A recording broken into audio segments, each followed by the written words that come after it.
Good afternoon. Welcome to St. Clair County Daily Briefing. We come to you each and every afternoon with the latest on the COVID-19, and we're joined here again today with Sam Pearman from the County Health Department. Welcome, Sam. Thank you for having us back once again. Before I start with our totals, I would like to give out a number. If any St. Clair County residents have general COVID questions, please feel free to call the Health Department at 233-7750, and you will be routed to someone that can answer those questions for you. For today's total for testing of St. Clair County residents, we are at 442 that have been tested. We are at 53 positive, which is an increase of 3 since yesterday, and that includes a male in his 20s, a male in his 70s, and a male in his 50s. We are at 247 negative tests, with 142 pending, and as we said yesterday, as we increase the amount of tests that get done daily, that will also increase the amount of time it takes for us to get our results back. And I do have some sad news to report today that we have an addition of 1 new death, which was a male in his 70s with underlying health conditions, and our thoughts and prayers go out to his family and those that cared for him. State totals are as follows. We have 46,656 that have been tested. We have a positive number of 7,695, which is an increase of 715 from yesterday. And we have 157 deaths, which is also an increase of 16 from yesterday. And our thoughts and prayers go out to those families and those healthcare providers that cared for them as well. Before I turn it over to Chairman Kern, I would like to remind St. Clair County that the health department is still open and we are by appointment only. So if you do have any questions about services we offer or services that you need from us, please don't hesitate to call. And that number is 233-7703. And now I will turn it over to Chairman Kern. Thank you, Sam. It's clear that we all are being impacted by COVID-19, and we're all eventually going to know someone, if we don't already, who's been impacted by a positive diagnosis with this virus, or even the death. Our thoughts and prayers do go out to the family of the latest person in St. Clair County to succumb to COVID-19. We know there are going to be more, so we need to remember our prayer books and keep those people in our thoughts.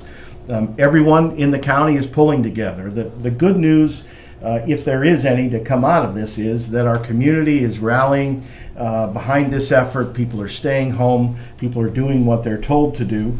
Vertex Chemical in the Dupo area, Dupo East Carondelet area, has donated a couple of pallets of bleach to the effort. Those pallets will be delivered and will be distributed to our first responders. It's a great thing when the community comes together. We are so much stronger when we all band together.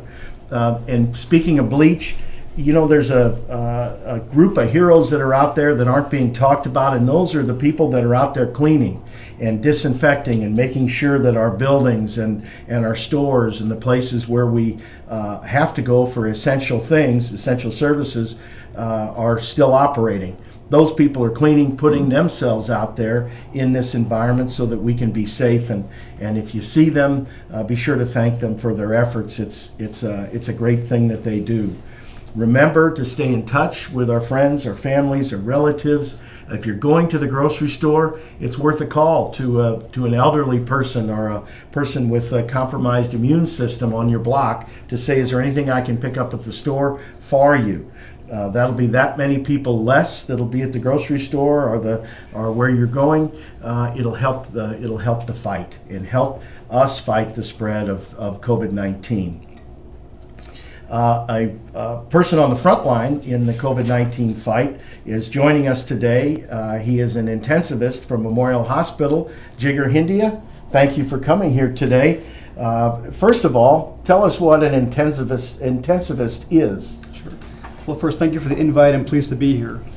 An intensivist is an intensive care doctor. So we specialize in intensive care medicine. We do extra training after our residency to work in critical care, so in the ICU setting specifically. In this current day and age of healthcare, we are being utilized very frequently, and I hope to be able to share more about what we do in our line of work. So right now, A lot of pressure on intensive care units everywhere in the country. How is the capacity holding up at Memorial Hospital right now?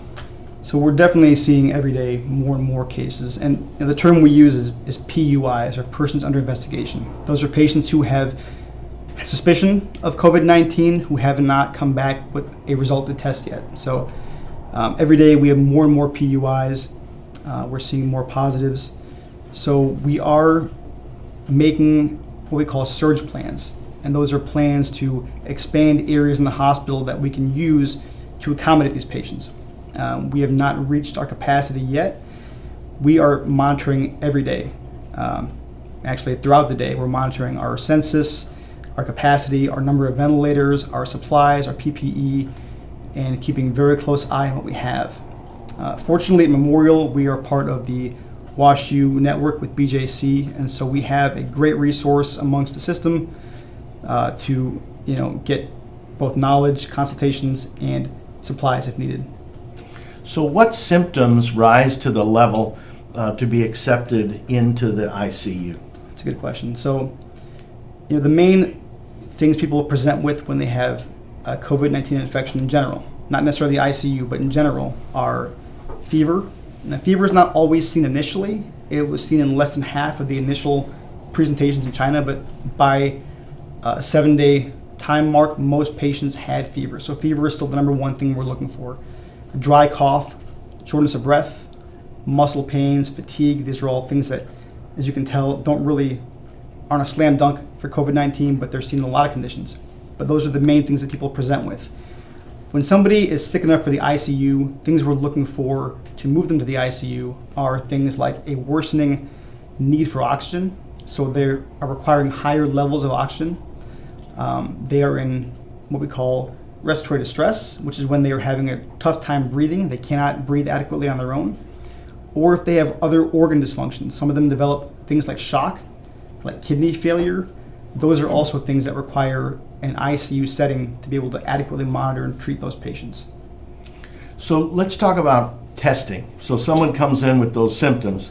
Are you still seeing the flu, the regular flu, whatever that is that we normally have this time of year? Is that still a part of what you're treating at Memorial? So we're seeing very little flu right now. But that being said, everyone that comes in for a rule-out COVID does get a flu swab because the symptoms can mimic each other. As I mentioned earlier, fever, muscle pains, shortness of breath, those can be seen in both. And so we get everybody flu swabbed. If they have the flu, that can actually rule them out for COVID because typically you need to have an absence of other diagnoses to test for COVID. So if they had the flu, that might make them less likely to have COVID-19. We're seeing less flu, however. So everyone gets swabbed, but we're not seeing much of that at this time. So the testing, a lot of discussion on testing. So the number of tests is going up.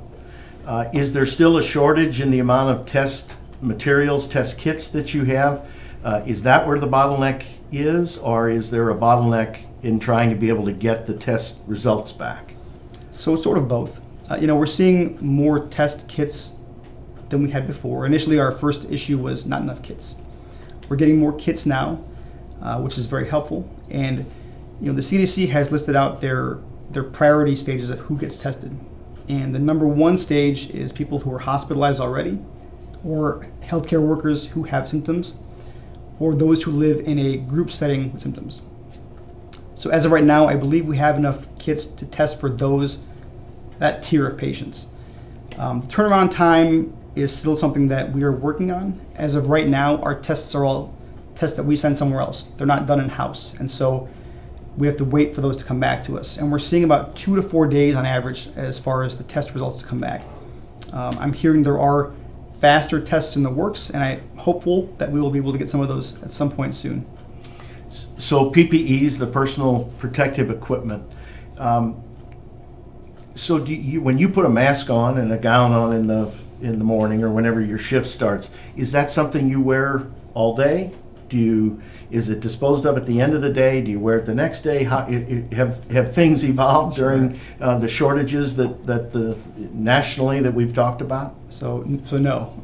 and everybody at home, please do not reuse these things day to day. So the way we use our PPE, we have certain things that are required to wear for a patient who is a COVID PUI or positive patient. So gown, gloves, eye protection, whether it's a face shield or goggles, and a mask. And the mask can vary from a simple surgical face mask if they are at low risk or if there are non-aerosolized procedures taking place, or if they have things like if they need to be intubated or have bronchoscopies or have nebulizer treatments where those can aerosolize particles, we use a different kind of mask, or we call a capper, or a controlled air purifying respirator.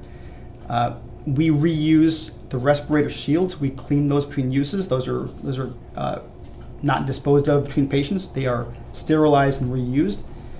But the gowns, gloves, those are disposed of between each patient. The risk is of a droplet transmission to the provider, and those need to be disposed of to minimize that risk to somebody else. So I know you've got a family, you've got a number of children. How are you dealing with this at home? When you go home at night, what steps are you taking to protect your family? Sure, yeah. So I've got 6 kids and a wife, and we are, constantly talking about this at home. My youngest kids talk about coronavirus, and they know what it is. And so, when I come home, my kids want to come up to me and hug me and talk to me, which I love that. But right now I have to be extra cautious in this day and age to make sure that I'm not transmitting droplets to them. And so what that means is when I come home, I have a change of clothes, I wear shoe covers at work, I dispose of the covers, I get changed in the garage, I leave my clothes in a bag, right to the washing machine, dump those in, and then once I feel like I'm adequately out of my work attire, then I'll talk to my kids and play with them. And it's it's one of those things that it is necessary right now. It's just one extra layer of protection for my family, and hopefully everybody in healthcare is able to follow suit. Doctor, we're sure grateful for your service. We're lucky you're on the front line. Thank you, sir. Here in St. Clair County. Herb Simmons, you got anything? Yes, first, thanks, Doctor, for coming in this afternoon. I know with your schedule, taking time out is really appreciated by us. Thanks, sir. Your staff in the ICU unit, the nurses and them, how are they faring through all of this, especially with the limitation of visitors being allowed? Sure. My staff, I can't say enough positive things about my staff. My nurses, my RTs, our physician colleagues, our nurse practitioners, they are all stepping above and beyond the call of duty in this case. The housekeepers, everybody is doing so much more in this time period, and it's amazing. And there is an extra level of stress because we want to make sure that we are taking care of our patients the best we can, but also keeping ourselves safe too. And so we are very vigilant about the proper PPEs. We're talking to each other on a regular basis on how to properly don and doff PPE attire. We're doing internal quality review several times per day. And so I truly am blessed with an amazing staff at Memorial. I honestly can't say enough about how amazing everyone's been in stepping up to this new challenge. Well, that's good. So if you had, final remark, what is the best defense? We've heard washing the hands, social distancing. Is there anything else that we should be doing to help fight this war? Because that's what it is. I mean, what would you give the advice to our viewers? So the best defense is prevention. The best defense is prevention at all costs. And so what that means, you mentioned a few of those things. Staying at home is paramount. I mean, I know people hate to have their personal freedoms interacted with, and the weather's nice and you want to go outside, but I cannot state enough how important it is to, if you can stay home, stay at home. If you have to go out of the house, make sure you maintain that 6-foot distance to avoid that droplet transmission. That's how far they can travel. Keep that distance away. Wash your hands frequently, whether with soap and water or an alcohol-based antibacterial solution, antiviral solution. If you have symptoms of any sort, fever, cough, shortness of breath, if they are mild, talk to your physician.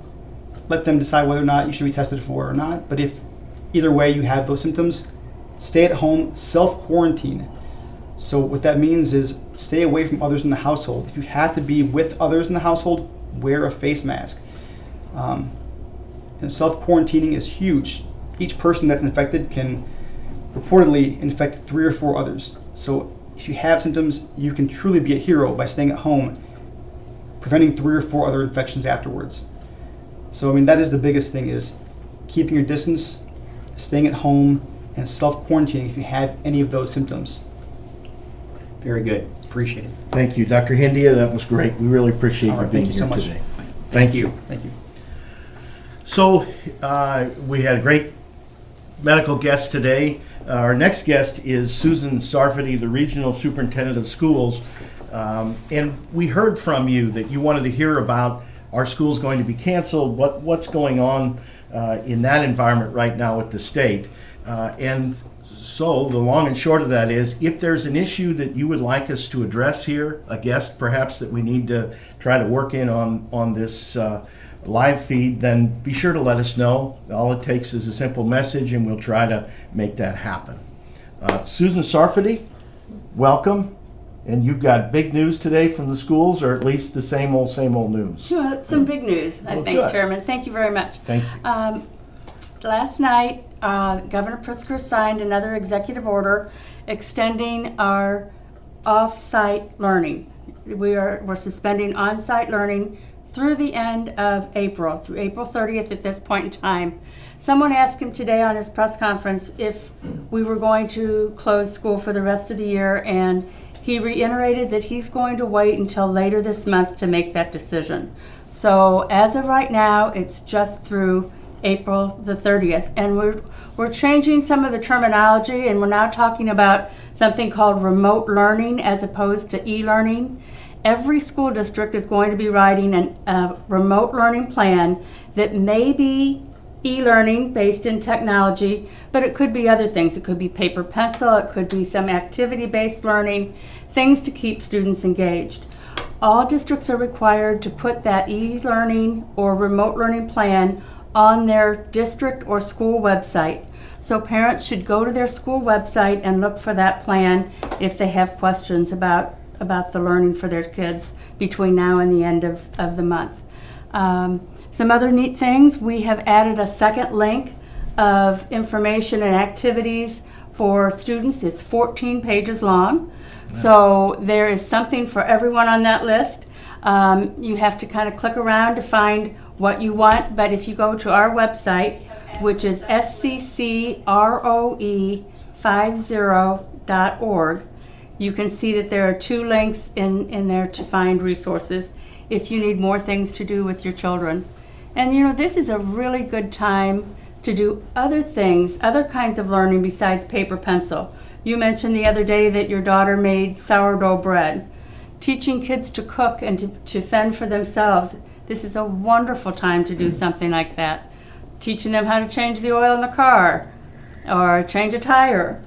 Some of those life skills, this is a great time to do that.